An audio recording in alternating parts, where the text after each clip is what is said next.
Thank you, Mr. Chair. Thank you to the four of you for coming on out here today. I guess I wanted to just build on something that Congressman Moulton was talking about. Director Easterly, you talked about just the importance of being able to connect in with the different communities across our nation. I was very interested in what you said about the field force, of making people aware and organizations aware of the services that are being provided. And a lot of the conversation today has been talking about, how can we prevent some of this type of situation where we would have these vulnerabilities with our critical infrastructure. But Director Easterly, you also framed it, and I thought it was a very poignant way to frame it, talking about some of the concern of societal panic, I think is the phrase that you used, something that can be done against us that can very much damage our ability to operate, create that kind of concern amongst the American people that could sway political decision-making and weighing decisions in that way. So I guess I just wanted to ask the four of you, yes, we put everything that we can into trying to prevent something from happening. God forbid something were to happen, some type of major disruption, whether GPS or something else of that nature.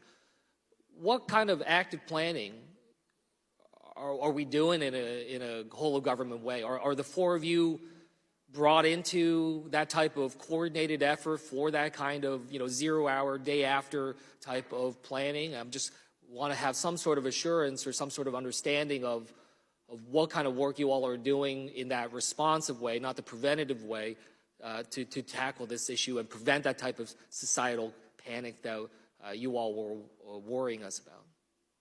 Please, wherever you want to start, Director Easterly. Yeah, I'm happy to start. And really, it's not my phrase, societal panic. It's the Chinese part of their doctrine, and it's a pretty scary phrase, frankly. But we are working very closely with FEMA, our partners in the department, and they are going to lead a whole-of-nation planning effort to ensure that we can respond to significant national security events. Now, this is, of course, building on years and years of national readiness plans and national response plans.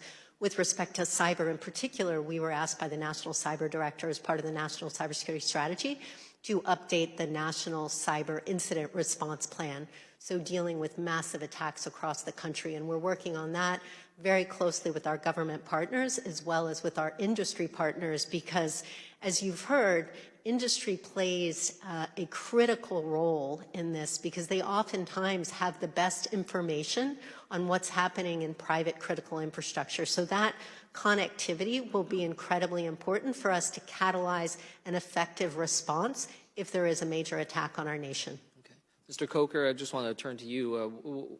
How do you feel about our readiness and preparation in that kind of capacity? Are we doing everything we need to at the federal, state, and local level? Thank you for the question and the concern. And while I am very confident that we're taking the steps that we need to, for example, I think you heard about some of the exercises that we worked with CISA on to prepare our sector risk management agencies for these types of situations. I am concerned that we continue to work with the state, local, tribal, and territorial governments. We've said several times today, they're on the front lines, these types of actions, and I view them as being a combatant commander, if you will, with many of us being supporting commanders. They're the ones who need our support, so it's part of our shift in the National Cybersecurity Strategy to shift the burden, the responsibility to those that are most capable. In this instance, it's the federal government that's most capable to prevent and then to lead the resilience in the case of an instance like this. Okay. Well, look, I'd love to keep up with this because, I mean, look, in New Jersey, we have a lot of readiness in responding to the hurricanes and other storms, but, I just don't really feel like there's a lot of muscle memory and understand how to be able to deal with some of these other types of approaches. I'll just end with Director Easterly again. We're talking about the readiness that we need. I have a real concern about some of the funding discussions we're having here on Capitol Hill. Last September, House Republicans voted on a budget that would cut 22% to CISA. I guess I just wanted to get a sense from you what that would do in terms of our impacts and readiness. It would have a catastrophic impact on our ability to protect and defend the critical infrastructure that Americans rely on every hour of every day. Thanks for hitting home. Yield back. Mr. Hood.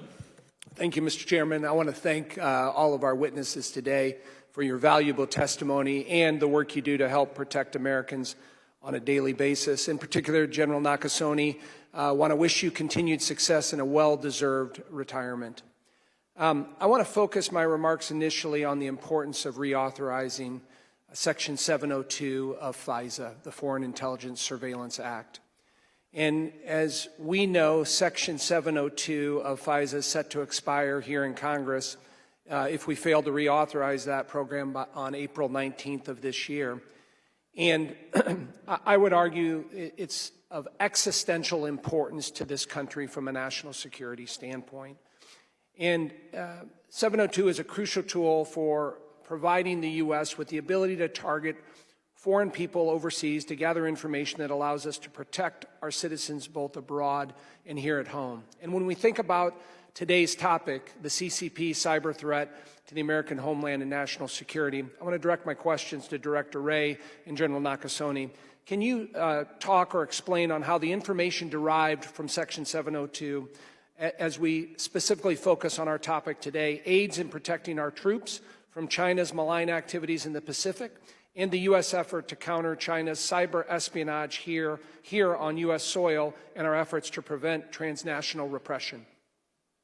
Well, I want to strongly second your comments about Section 702 and its indispensability to our national defense from foreign threats. Specifically in the context of today's hearing, 702 is the greatest tool the FBI has to combat PRC hacking groups.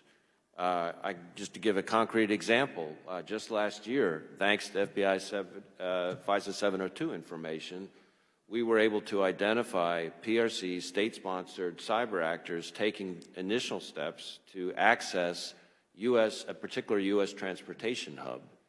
And we were able to quickly notify the entity and share technical details, which enabled them to be able to kick the Chinese off the networks before harm could be done, before some of the more apocalyptic scenarios we've been talking about here could transpire. That's the kind of thing that happens, frankly, not infrequently in our work. That is 702 enabling us to identify PRC malicious cyber activity targeting Americans, targeting American critical infrastructure, enabling us to warn victims, to notify them with details that enable them to take effective defensive action. And so, in my view, failure to reauthorize Section 702, or, for that matter, reauthorizing it in a way that severely restricted our ability to use it, would be a form of unilateral disarmament in the face of the Chinese Communist Party, which I can assure the American people, the Chinese government is not tying its hands behind its back. It's going the other direction, and we need to do the same. Thank you. General Nakasone. Congressman, Section 702 is the most important authority that the National Security Agency uses every single day to keep Americans safe and to secure our nation. As someone who was at the Pentagon on 9/11, to consider that we would return to the days before Section 702, where we couldn't connect the dots, is almost inexplicable to me.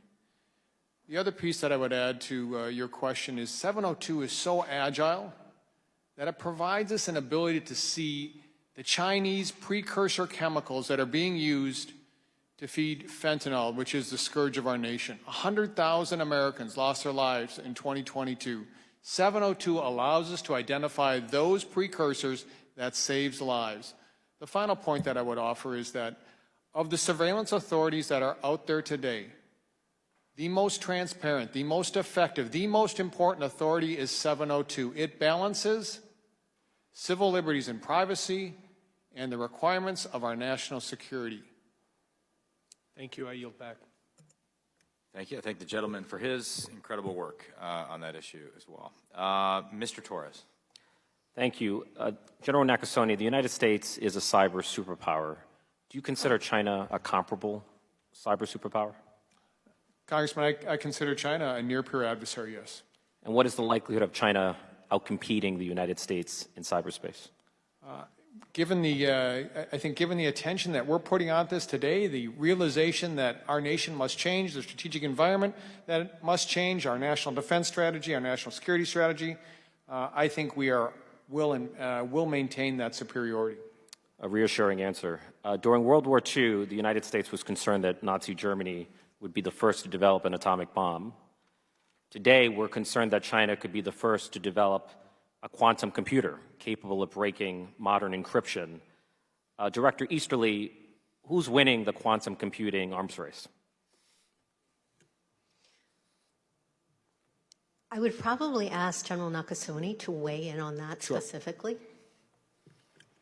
Congressman, you point out one of the critical things that we're moving towards right now. Our agency creates the keys, codes, and cryptography that ensures the underlying encryption of our nation.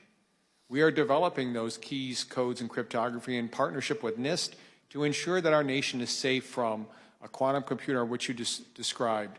National Security Memorandum 10 talks about this. We are well on the way to being able to do that, and we will be able to defeat any type of quantum capability that the Chinese have in the future. So we're winning the race? We are. Great. Artificial intelligence, there's a real risk that advanced AI could enable anyone, anywhere to carry out a cyber attack on critical infrastructure. What can be done to prepare ourselves for a world of widely distributed cyber weapons of mass destruction? Well, this is an area where I have significant concerns because AI is moving faster. It is moving at a speed that is 3 times the speed of Moore's Law. It is unpredictable, and it will probably be the most powerful weapon of our generation. Most powerful weapon of the last generation was owned and operated by nations who are disincentivized to use it. These are generally owned and operated and produced by private sector companies who are driven by a profit motive. So we need to be very specific about the guardrails and ultimately the type of regulation that will help prevent the use of these capabilities for nefarious purposes by rogue nations, by cyber criminals, by terrorists. And we need to move incredibly quickly to do that. I think this and China are the 2 generational issues that we need to be riveted on to protect our nation. And as you noted, AI development is largely unfolding among a small number of companies, secretly behind the scenes, and I think most of us, even in Congress, are out of the loop. Do you feel like these companies are keeping you abreast of the latest advances in AI and the implications that those advances would have for cybersecurity? Well, I think one of the good news story is because of the illumination of this issue and the inherent risks by the Congress, by the administration, industry has had to come to the table and actually work in a more transparent way, which we greatly appreciate. But we need to see more of that. And frankly, we need to have secure guidelines in place. There needs to be secure by design for AI, which is why we've been working with all the big generative AI companies and international partners to ensure that when these capabilities are created, security is the top priority. Now, there are multiple leaders, the CISA director, national cyber director, the deputy national security advisor for cyber and emergency technology, the head of Cybercom, who play a role in setting cyber policy. And there are multiple law enforcement agencies, FBI, Secret Service, Homeland Security investigations, that play a role in combating cyber crimes like ransomware. Who is in charge of coordinating the various moving parts of cyber policymaking and law enforcement? Statutorily, it's the Office of the National Cyber Director that serves that purpose, sir. And how does your role differ from that of the Deputy National Security Advisor for Cyber and Emerging Technologies? What's the difference between those 2 roles? The National Security Council at large yields all mechanisms of national power, and cyber is but one. So when the NSC provides guidance and advice to the President, it's far broader than cyber. Our domain is on... No, but there's a deputy NSA specifically for cyber, so how does that role differ from yours? We work very closely together, but the big difference is there is more of an operational flavor to that role than my role. Again, our office is providing strategic and policy guidance, not operational guidance, which is what the National Security Council does with our colleagues. Again, far broader than cyber, but more operational than the Office of the National Cyber Director. But I also want to be real clear that we work very closely together. Literally, weekly, we have a sync, leader to leader, but our staffs are working together daily. Gentleman's time has expired. Mr. Johnson. Director Easterly, Director Ray, I just want to have a conversation with the two of you, largely around the maritime, the port situation. It seems to me that our ports are becoming more reliant on equipment, technology, infrastructure from PRC-affiliated firms. I find that concerning. Is that a legitimate threat? Yes. So I think it's a good example of the theme that we've been talking about in this hearing in other contexts as well, right? Which is if you're talking about Chinese businesses, there is the potential that they can be leveraged by the Chinese government for all manner of concerns. When you combine that with some of the cybersecurity concerns that have also been discussed here in the context of ports and maritime security, it's sort of a double whammy. Yeah, I mean, these supply chains, of course, are so interconnected and so heavily reliant upstream and downstream. It doesn't take very much hitch and a giddy-up to start to strangle our ability to engage in international trade or to power the American economy. How do you assess the awareness of our maritime partners, the port operators, shippers, carriers, about this threat? Yeah, so one of the issues, and you may be alluding to this, sir, is that 80% of cranes in our ports are ZPMC. So it goes to the point about Chinese-controlled infrastructure in our critical infrastructure. Part of the issue is, and we work very closely with the Coast Guard, who serve as the Sector Risk Management Agency for Maritime Transportation Systems. We make all of the owners and operators aware of the very real threat and the risk. But when you have such almost a monopoly in a manufacturer, it's very hard to rip and replace. Same concerns with the communications infrastructure. So what we do is we provide, working with the Coast Guard, information on the threat, and we provide what they can do to mitigate the impact of that threat. So there are things that can be done to lessen that risk, but of course we should work to be able to not have to depend on this type of Chinese infrastructure, which ultimately is controlled by the CCP. Well, and you're exactly right, and I think that's worth double underlining that 80% of the ship-to-shore cranes are manufactured by PRC-affiliated firms. It does seem like that is quite a liability, all things being considered. Director Ray, more to add on that front? Well, I would agree with both your comments and Director Easterly's. I would just add that it's about more than just the ports and the cranes. Maritime sector more broadly is something that we know the Chinese have targeted, and that's part of why, together with CISA and Coast Guard and others, we've tried to put out a lot of information about best practices, mitigation guidance, et cetera, to try to reduce the risk, but ultimately, if we're going to be in a more secure posture, we're going to have to be mindful of the Chinese government's ability to leverage its businesses. So let's assume that y'all are doing everything right. You've done a good job educating these private sector partners, because so much of this infrastructure, as we've talked about, whether it's electricity, whether it's water, and now we're talking about ports, really is owned and operated by the private sector. Let's assume you've done a perfect job of educating them. What do you assess they need to do better over the course of the next 3 to 5 years to minimize the dangers of this threat? I'm happy to start. One other thing I've mentioned, FBI and CIS actually put out something specific about Chinese manufactured drones, which is another area we have significant concerns in. But in terms of what they need to do, it goes back to ensuring that they have an awareness of the threat environment and that they are taking those measures to invest in basic cyber hygiene. Some of this are just taking the basics to understand your infrastructure, to know what the vulnerabilities are, so you can drive remediation of them. That cyber hygiene is so important. I made the point in the opening statement, but I really think it's worth doubling down. Every CEO, every board member, every business leader of a critical infrastructure owner or operator has to see cyber risk as a core business risk. They have to manage it as a matter of good governance and national security. So that's an important message to anybody that leads an organization in this nation.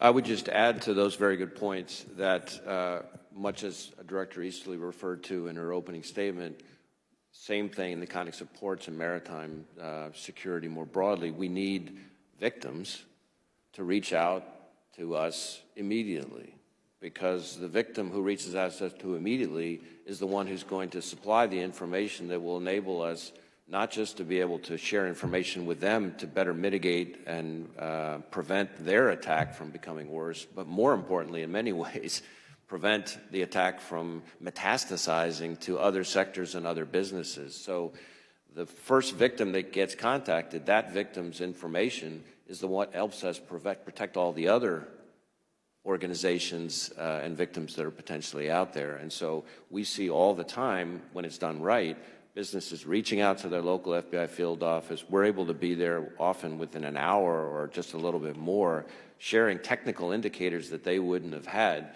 The dots get connected. They're better able to prevent that attack from getting worse, but then they're also able to share intelligence, which enables us collectively to then arm other businesses and other ports, let's say in this case, from being victims and getting further left of boom. Mr. Chair, I would close by noting that we have hyper-optimized these supply chains for efficiency, but we cannot leave resilience behind, including, of course, cyber. Thanks. Noted. I yield. Mr. Auchincloss. Thank you, Chairman, for today bringing together witnesses with such credibility and commitment to defending our democracy. I appreciate it. This hearing brings to mind my favorite anecdote from the Civil War. It was 1864, and Grant just took command of the Army of the Potomac, and he was surrounded by his senior staff. And they were preparing for their march into Northern Virginia, and they kept on saying, well, Lee's going to do this, and Lee's going to do that, and what if Lee thinks about this? And he snapped, and he said, stop worrying about what General Lee is going to do. Let's make him worry about what we're going to do to them. And I think about that a lot when it comes to cyber, because we have to do all of these things that Mr. Johnson put forward so articulately about making ourselves resilient, but we also have to make them worry about what we're going to do to them. And it strikes me that the best offense we have is not actually the NSA's ability to hit their critical infrastructure, although I know we can do that, and we're in the clear right now, and I'm not going to ask you all the details, but that needs to be there.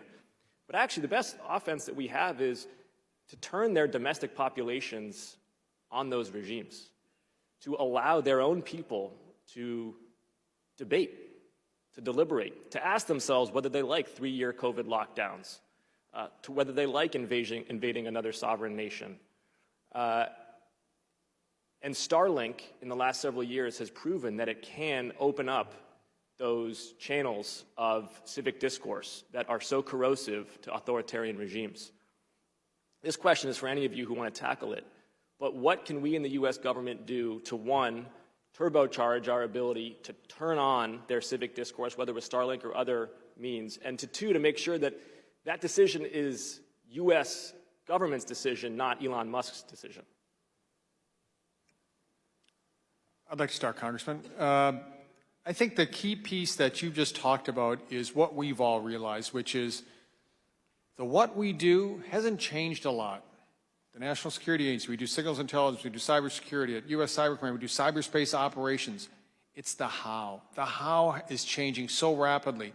And this is where we have an impact against China. Much in the same way Grant in the Wilderness Campaign decided that we're going to focus on our strengths, not worry about his adversary. That's the same thing we have here. We have our strengths. Our strengths begin with our partnership.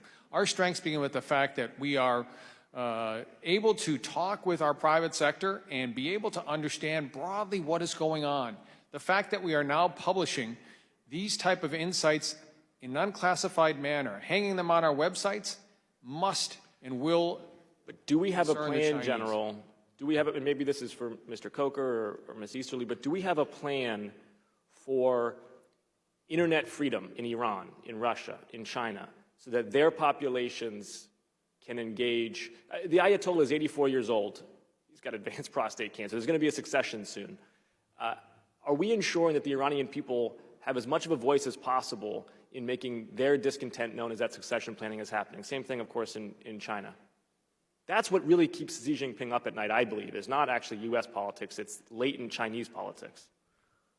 Well, I'll come at it from the FBI's end. I mean, much of what you're talking about are operations that would take place, in those countries. But that's why when we call out transnational repression by all the governments you listed off, that's so important, because those repressive techniques that you're talking about, they're not just doing them in their home countries, they're exporting it onto U.S. soil.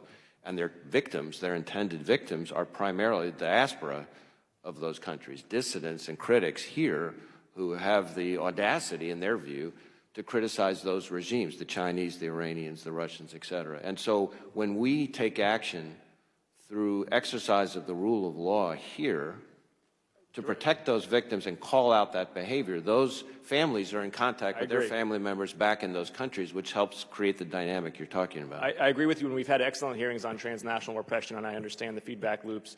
I would say, though, that we need a whole-of-government strategy for Starlink on steroids for these authoritarian regimes. In my last 30 seconds, Director Wray, I want to compliment you on the work that you've done since October 7th to improve public safety in the United States. I know that's been a focus of yours, and that in December you testified that you saw blinking lights everywhere and that you were especially concerned about Hamas-inspired domestic terrorism. And we know that the Chinese are fomenting that, frankly.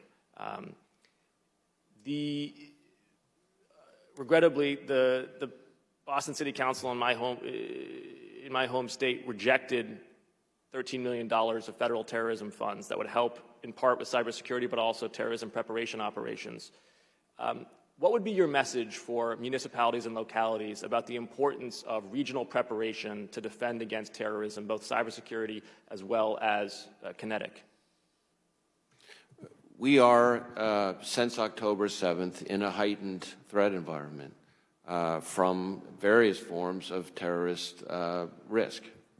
The biggest one is an inspired attack by the conflict in the Middle East, but an attack that's inspiring some individual here in a horribly misguided way to commit an attack. And that risk is more likely to be a lone actor targeting so-called soft targets here in the United States, which is, facilities, houses of worship, schools, places that people every day in America go, including in municipalities like the ones you're talking about. And so to defend the public we all serve, we need to be mindful of that heightened terrorist risk.